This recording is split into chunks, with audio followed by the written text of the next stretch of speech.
Salut les amis, je suis ravie de vous retrouver dans cette nouvelle vidéo et aujourd'hui on est sur une petite vidéo haul puisque ça fait plusieurs fois que je vous dis dans les vidéos tri, décryptage et les vidéos capsules aussi, donc tout ce qui concerne un petit peu le dressing, que je suis à la recherche de pulls et que j'ai besoin de renouveler ma garde-robe en pull. Et si vous me suivez sur Instagram, vous le savez qu'on aime bien traîner un petit peu dans les friperies, les vide dressing, les brocantes, etc. Et du coup, depuis septembre, j'ai quand même cumulé une petite collection de pulls que je voulais vous montrer. Donc tout a été chopé en seconde main. Et comme je le disais dans une vidéo, maintenant quand j'achète, et c'est quasiment systématique quand j'achète du neuf ou même en seconde main, je regarde de plus en plus les étiquettes de composition et encore plus quand il s'agit d'acheter des pulls puisque les pulls, moi je trouve que c'est hyper compliqué de les garder en bon état pendant des années et encore plus justement quand ils sont pas dans de bonnes matières. Du coup, j'ai une vraie obsession avec les pulls en laine, voire même les pulls en cachemire. Et comme on porte la plupart du temps nos pulls le plus souvent en hiver, c'est aussi des matières qui tiennent chaud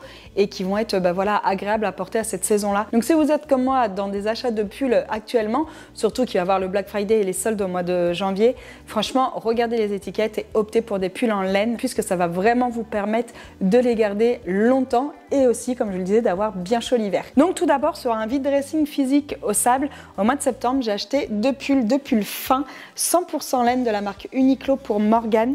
Donc c'est des pulls col V. On est vraiment sur une laine assez fine et on est également, comme je vous le disais, sur un pull 100% laine.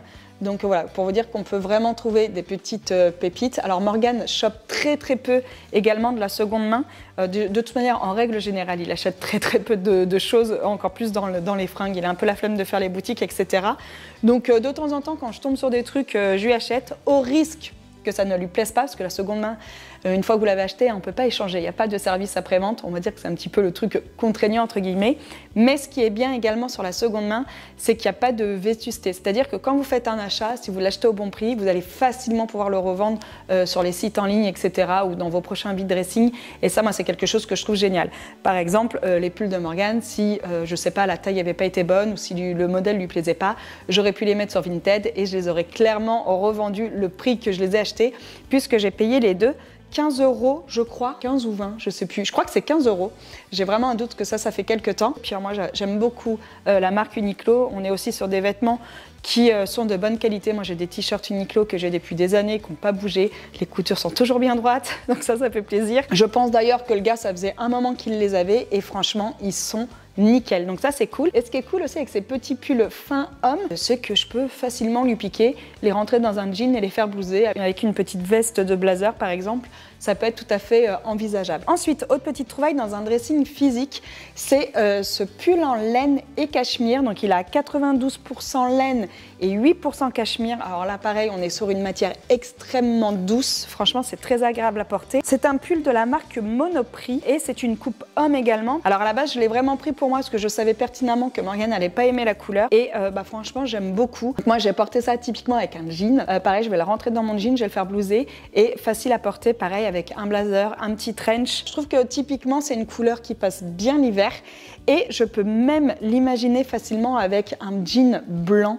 C'est des couleurs qui se marient bien, le beige, le marron avec le blanc, je trouve que c'est plutôt cool. Et comme je vous le disais, on est sur un pull en laine et cachemire, donc pareil, au niveau de la qualité, c'est plutôt cool. Et celui-ci, je crois pareil, que je l'ai payé entre 10 et 15 € à la personne qui le vendait. Si je note pull cachemire Monoprix, on va quand même regarder le prix. Franchement, pareil, bonne affaire puisque les pulls en cachemire de la marque Monoprix sont vendus entre 100 et 120 €. Donc c'est vraiment pour vous dire qu'en seconde main, on peut faire des bonnes affaires. Même si en seconde main, on peut pas échanger, j'aurais pas du tout de mal à le revendre une vingtaine d'euros sur Vinted le jour où je le porterai plus, où je m'en lasserai. Et si il n'avait pas été à Morgan par exemple et que j'avais acheté pour lui, et moi j'aurais pu aussi le revendre facilement au prix que je l'ai acheté. Ensuite, il y a ce pull beige qui est un Tommy.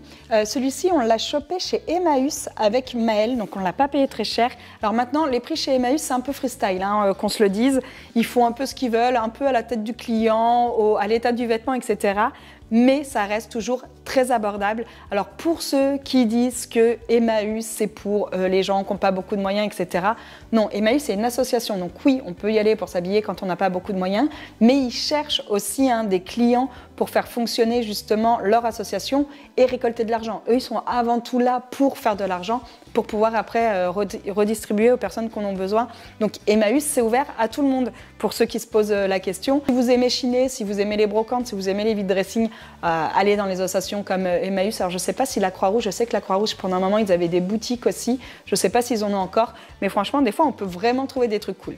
Bref, tout ça pour vous dire que maintenant certains Emmaüs font des penderies de marque. Donc ça peut être plus cher qu'un vêtement normal. Par exemple, maintenant les pulls chez Emmaüs sont à 5 ou 6 euros je crois. Et les vêtements de marque peuvent être vendus entre du coup 5 ou 15 euros, voire 20 euros selon les pièces. Il y a vraiment certaines associations qui vendent les marques plus chères. Alors après, pourquoi pas, moi je trouve ça tout à fait normal. Surtout qu'il y en a plein, pareil, qui achètent souvent pour revendre. Alors bon, pourquoi pas, après quand on chine, c'est toujours pareil, ça prend du temps de chiner, il y a de l'investissement, etc. Donc c'est un business comme un autre, mais du coup j'arrive à comprendre qu'Emmaüs aussi ajuste ses prix selon les pièces. Bref, tout ça pour vous dire que ce petit pull, à la base on l'a chiné avec Maëlle. Ça c'est une des dernières pièces qu'on a achetées, donc je l'ai lavée et là je viens juste de la détendre et de la plier. Donc elle l'a pas encore essayé, mais je pense que c'est une pièce qui va être assez grande pour elle.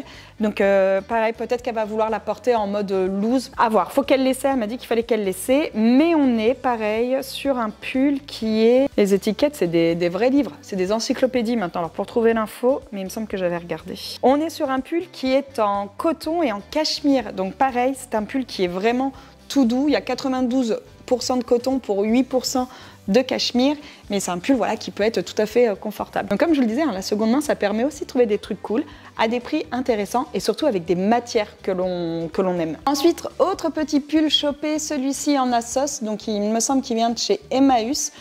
Il n'y a pas de marque, l'étiquette a été coupée, mais par contre je l'ai pris parce qu'on est sur un pull en 80% laine, donc on est sur un pull bien chaud et franchement la couleur est trop jolie. Alors moi j'aime beaucoup le beige, vous avez dû remarquer, et on en avait chopé un comme ça déjà pour Mel en Assos il me semble, un pull tout en laine, et Laura lui avait piqué la dernière fois qu'elle est venue en Vendée, et du coup celui-ci je l'ai pris pour Laura. Surtout chez Emmaüs, regardez, parce que c'est un peu le problème je pense des Assos, peut-être plus que les vide dressing physiques où les gens voilà, savent ce qu'ils vendent et tout, s'il y a un défaut ils vont peut-être nous l'indiquer ou pas mettre en vente. Et là chez Emmaüs, comme vous pouvez le voir, souvent on tombe avec des vêtements qui peuvent avoir des petits défauts.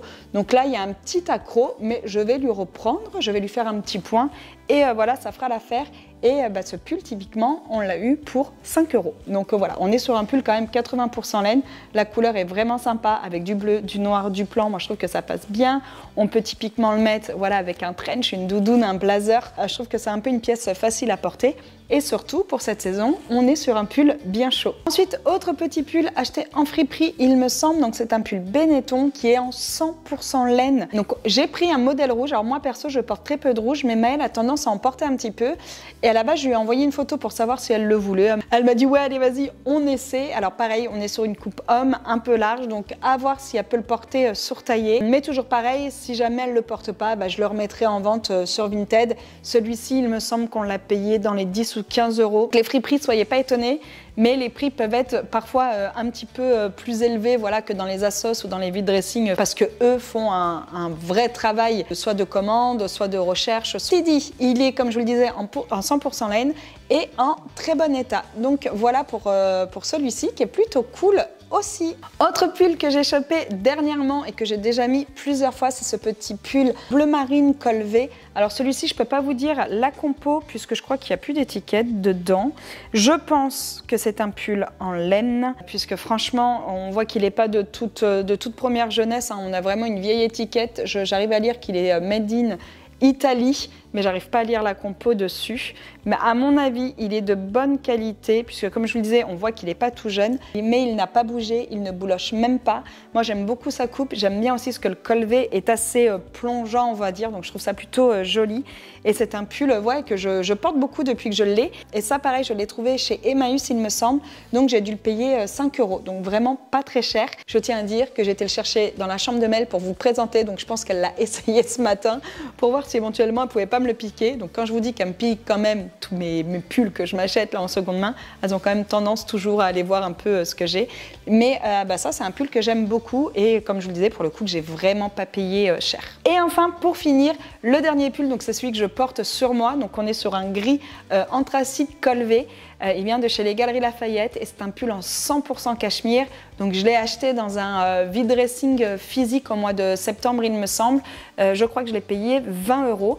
Mais toujours pareil, n'hésitez pas quand vous avez un doute à regarder sur internet, etc. à peu près à combien sont les pulls de la marque et de la gamme du coup avec la compo. Un pull Galeries Lafayette, c'est aux alentours des 100-150 €. Donc pareil, ça reste tout de même une très bonne affaire. Et ça, pareil, c'est un pull que moi, perso, j'adore porter puisque d'une, il est super confortable. De deux, le cachemire, c'est très chaud. Donc, ça tient vraiment chaud malgré que ce soit un pull qui soit fin. Il est tout doux. Et en plus de ça, voilà, j'aime bien la couleur, etc. On est sur une coupe un petit peu loose. Donc, moi, pareil, je les rentre, je les fais blouser. Et facile à porter, quoi. Ça va un peu avec. Donc, voilà pour tous nos achats de pulls ces derniers temps. De toute manière, depuis le temps que je vous disais qu'il fallait que je rachète des pulls, que j'avais envie de pulls en laine, etc. Les bons points, voilà, d'acheter de la seconde main, c'est que d'une, on fait vraiment des bonnes affaires, on peut trouver quand même des pulls à des prix ultra intéressants avec des bonnes matières. En plus de ça, on va pouvoir les conserver longtemps. Généralement, si vous allez sur des pulls un petit peu vintage, que vous voyez qu'ils ont de l'âge et tout, typiquement le bleu marine, le rouge et celui de chez Monop, là pareil, je suis pas sûre que ce soit quelque chose de très récent. Si les pulls sont en bon état, c'est qu'ils sont de très bonne qualité, donc vous allez pouvoir les porter longtemps, les utiliser, etc. sans qu'ils s'abîment vite. Quand on achète des pulls qui ne sont pas de qualité, j'en ai pris un là à Mel, parce qu'elle m'a dit que même elle, ça l'énervait. Elle en a acheté un dernièrement chez Bisbee, un blanc. Bon, en plus, je l'ai fait déteindre. Dernièrement, là, il y a 2 jours, elle était dégoûtée. Et vous savez ce qu'elle m'a dit? Elle m'a dit, il n'y a pas idée de mettre de la couleur avec du blanc. J'avais envie de dire, mais attends, t'as déjà fait une lessive ou quoi? Donc j'avoue, je me suis un peu plantée, alors que généralement, je fais hyper gaffe au niveau des lessives. Enfin bon, bref, j'ai fait déteindre son pull. Tout ça pour vous dire que celui-ci, elle a dû l'acheter. Il faudrait que je lui redemande, mais je crois qu'il est du début. Alors je dirais soit printemps, je sais plus qu'on en a acheté 2, enfin moi j'en ai acheté un, j'ai acheté un gilet aussi chez Bisbee au printemps, alors je sais plus si on l'avait acheté en même temps ou si je lui ai acheté pour la rentrée, mais le pull est dans un état, alors il bouloche de partout, il a la forme pareille et un peu déglinguée, franchement il est pas beau et on est sur un pull 100% synthétique, il n'y a aucune matière noble et voilà ce que ça donne. Et c'est un pull qu'on a dû payer 30 balles peut-être, donc beaucoup plus cher que ce pull-là en cachemire que j'ai dû payer 20 balles ou 25 balles, je sais plus. Et il va durer beaucoup moins longtemps. Je pense qu'elle va s'en servir pour l'équitation, quoi. Elle va arrêter de le porter entre le délavage et les bouloches. Donc c'est pour ça que ça vaut le coup quand vous achetez, que ce soit en seconde main ou même en neuf, vraiment de prêter attention aux matières et encore plus voilà quand il s'agit de pulls. En plus de ça, contrairement à ce qu'on pense, le pull à l'entretien, c'est pas hyper compliqué. Maintenant, vous avez quand même des cycles sur vos machines qui permettent de laver sans essorage. Vous avez des cycles laine qui permettent de laver les pulls. Et moi, franchement, je lave tous mes pulls comme ça. Et tous les pulls vintage que j'ai, de seconde main, cachemire et tout, ne bougent absolument pas. Donc, ça permet quand même de respecter le pull. Les pulls en laine n'ont pas besoin d'être lavés constamment. La laine a cette faculté justement de s'auto-nettoyer elle-même. Donc, si vous laissez votre pull dans une pièce de vie ou dans une cuisine où il va sentir la bouffe et tout, n'hésitez pas à le sortir dehors une journée, à le mettre dans un garage ou dans un endroit, on va dire, plutôt neutre, qui prenne l'air. Vous allez voir, les odeurs vont avoir cette faculté de partir assez facilement. Donc, l'entretien d'un pull, aujourd'hui, moi, je trouve que c'est plus vraiment contraignant. La seule contrainte, on va dire, que moi j'ai la plupart du temps, c'est que j'attends d'avoir plusieurs pulls à laver en même temps pour lancer un cycle de machine.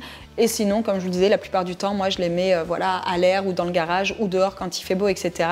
pour qu'ils puissent prendre l'air et enlever toutes les odeurs. Mais c'est aussi le bon point de la laine, c'est que ça dure beaucoup plus longtemps. On est sur des matières qui tiennent chaudes, qui sont, malgré ce qu'on peut penser, faciles à entretenir et qui n'ont pas besoin d'être lavées constamment. Donc voilà les amis, j'espère que cette petite vidéo vous aura plu. N'hésitez pas, à chaque fois je vous le dis, quand je parle de seconde main, à me mettre vos comptes Vinted en barre d'infos, comme ça je vais voir. Et un jour, il faut vraiment qu'on se motive et on fera une vidéo où on chope dans vos dressings, ou voilà, comme moi je suis souvent sur l'application. Après, j'avoue que je chope beaucoup plus en seconde main en physique que sur la plateforme, mais quand même, on achète aussi de temps en temps. Donc n'hésitez pas à me partager vos comptes dans la barre d'infos. Donc voilà, écoutez, j'espère que cette petite vidéo vous aura plu. Sur ce, je vous souhaite à tous une très belle journée et je vous dis à bientôt. Ciao!